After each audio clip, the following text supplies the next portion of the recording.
안녕하세요. 나답게 성장TV 생생조입니다. 이번 시간에는 12개의 자아 성장 프로젝트 2월의 자아 관련 영상입니다. 2월의 자아는 책을 정리하는 자아인데요. 20개의 스피치 관련 책을 정리하고 있습니다. 2월 2일부터 시작했거든요. 9일까지 7권의 책을 읽었고요. 블로그에 정리를 했습니다. 좀 더 책에 대한 정보를 얻고 싶으시다면 설명글에 링크 걸어 놓을 테니까요. 참고하시면 좋겠습니다. 첫 번째 영상은 MIT와 하버드의 말하기 수업을 비교해 보았습니다. MIT 리더십 센터의 스피치와 하버드 대학 스피치를 살펴봤는데요. 사실 표지에 하고자 하는 말이 다 있습니다.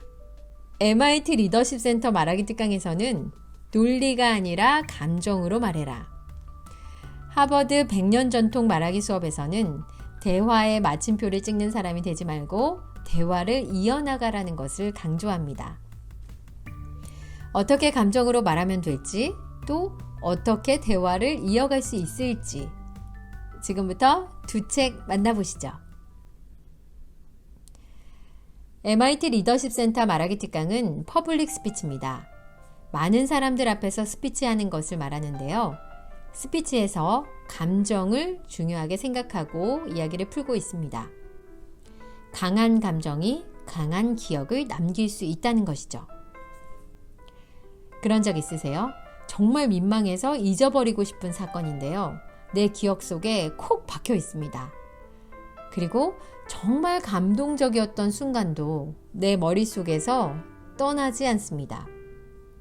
이것이 바로 감정을 동반했기 때문이라는 겁니다. 이 책의 뒷부분에 스피치 준비하는 5가지 프로세스를 날짜별로 정리해 두었는데요. 그 부분이 이 책을 총 정리할 수 있어서 소개를 하도록 하겠습니다. 최종 감정을 세팅하라. 우리가 스피치를 하면서 청중이 최종적으로 어떤 감정을 가질지 상상할 수 있을 겁니다. 지은이는 저개발국가 불우한 이웃을 돕는 모금 행사의 스피치를 예로 들고 있습니다. 어떤 감정이 들면 좋을까? 어떤 감정의 청중을 상상할 수 있을까? 나의 스피치에 감동한 사람들을 떠올릴 수 있겠고요. 어린이 인권에 동참하겠다고 막 고양된 사람들의 모습을 떠올릴 수 있습니다. 목적을 통해서 최종 감정을 더욱 명료하게 합니다. 자선기금 모금 행사의 목적은 다음과 같습니다. 자선기금을 모금한다. 나눔의 행위가 참석자들의 일상이 되도록 한다. 참석자들이 즐거운 시간을 보내도록 한다. 이렇게 목적이 생기면 어떤 감정이 생길지 예상할 수 있습니다. 이 행사는 흥분과 고무감의 반복일 수 있습니다. 궁핍한 아이들의 삶을 내 도움으로 변화시킬 수 있다는 사실을 깨닫게 되면 고무감을 느낄 수 있을 겁니다. 또한 변화가 일어나는 모습을 직접 보게 되면 흥분을 느낄 수 있습니다. 그럼 목적을 통해 정리된 최종 감정은 고무감과 흥분이네요. 초기 정서를 설정하라. 사실 기분은 부담이 될 수 있습니다. 그리고 시간을 내서 참석한다는 것도 시간적인 부담이 되죠. 청중에게 초기 정서를 즐겁고 편안함으로 설정한다면 그래도 이 행사가 조금 더 즐거울 수 있겠죠. 감정 여행 코스를 계획하라. 다양한 감정이 한쪽으로 치우치지 않도록 스피치 순서에 따라서 감정과 감정 종류를 계획합니다. 연설문을 작성하라. 스토리텔링에는 3C 구조가 있습니다. 인물, 갈등, 구조입니다.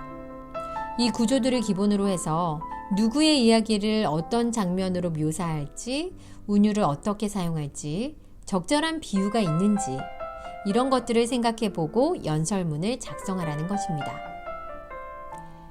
정리해드리겠습니다. 최종 감정을 세팅하고요.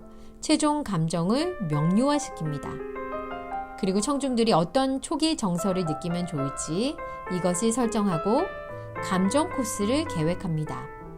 그리고 마지막으로 연설문을 작성하면 됩니다. 이번에는 하버드로 가보겠습니다. 하버드대 말하기는 관계에서의 말하기입니다.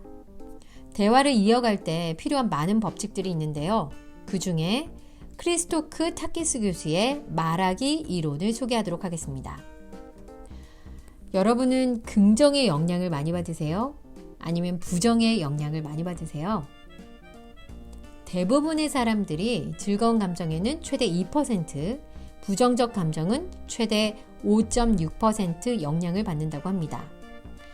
말하기 능력이 훌륭한 사람들은 긍정적인 감정을 만들어서 사람들을 대화 속으로 끌어들입니다.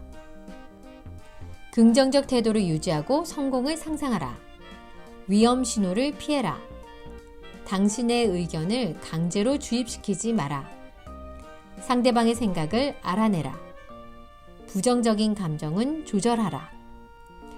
이렇게 대화의 5가지를 제시합니다. 그 중에 2번, 위험 신호를 설명하도록 하겠습니다. 위험 신호라는 것은 대화를 할 때 위험이 되는 신호들을 말합니다. 그래서 당연히 이 위험 신호를 피해야 합니다. 특히 나와 의견이 다른 경우에는 당연히 피해야겠죠. 어떤 게 위험 신호일까요? 나는 너를 사랑해. 하지만 우리는 반드시 변해야 해. 나는 너를 사랑해. 그리고 우리의 사랑을 더 단단하게 만들기 위해서는 변화가 필요해. 두 문장의 차이를 아시겠습니까? 바로 가장 자주 나타나는 위험 신호는 하지만이라고 합니다. 하지만 대신 그리고를 사용하면 상대방에게 위협을 주지 않고 내 의견을 전달할 수 있을 것이라는 거죠. 결국에는 말의 프레임을 바꾸고 그것으로 상대를 끌어들이라는 겁니다. 그러고 보면 우리는 하지만을 자주 사용합니다. 이 기획 좋네요. 하지만 이 부분에서는 수정이 필요하겠어요. 잘하시네요. 하지만 이게 고객에게 먹힐까요? 곱하기를 이렇게 잘해? 하지만 이제 나눗셈 나오니까 더 잘해보자. 왜 이렇게 맛있어? 하지만 이 식당은 너무 기다려야 해서 그건 아쉽다. 하지만 위험 신호입니다. 하지만이란 단어 뒤에 나오는 말이 더 집중됩니다. 사람들은 안전을 원합니다. 안전의 신호의 단어 그리고 안전 신호를 사용해 보시죠. 말을 더 이어나갈 수 있습니다. 공통적으로 강조하는 2가지를 알려드리겠습니다. 두 책 모두 망설이지 말고 자신을 공개하라고 합니다. 여러분은 사람들 앞에서 스피치할 때 혹은 처음 만나는 사람과 대화를 할 때 얼마만큼 자신을 오픈하시나요? 저는 저를 오픈하는 일이 많습니다. 직업 때문인지 모르겠는데요. 대부분은 먼저 가서 말을 겁니다. 질문도 많이 하고요. 신기하게도 처음 말 걸기가 조금 어색하지 사실 말을 걸고 나면 또 대화가 이어집니다. 사람들 앞에서 말하는 것도 그렇습니다. 처음이 긴장이 되지만 일단 시작을 하면 재밌습니다. 우리가 스피치할 때 남도 알고 나도 아는 영역의 공통점을 넓히면 신뢰를 쌓을 수 있다고 하는데요. 두 책 모두 자신을 오픈해야 말하기를 더 잘할 수 있다고 말합니다. 서로 알고 있는 것들이 많아야 대화를 이어나갈 수 있겠죠. 점심으로 뭘 먹었는지, 주말에 뭘 했는지, 취미가 무엇인지 먼저 다가가서 물어보세요.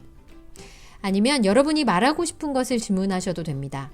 오늘 하루가 어땠어요? 라고 물으면 대화 반등 효과에 의해서 당신은요? 라는 질문이 올 겁니다. 다가가서 용기 있게 말 걸기. 거기에서부터 이야기가 시작되고 관계가 시작됩니다. 공통점을 찾아라.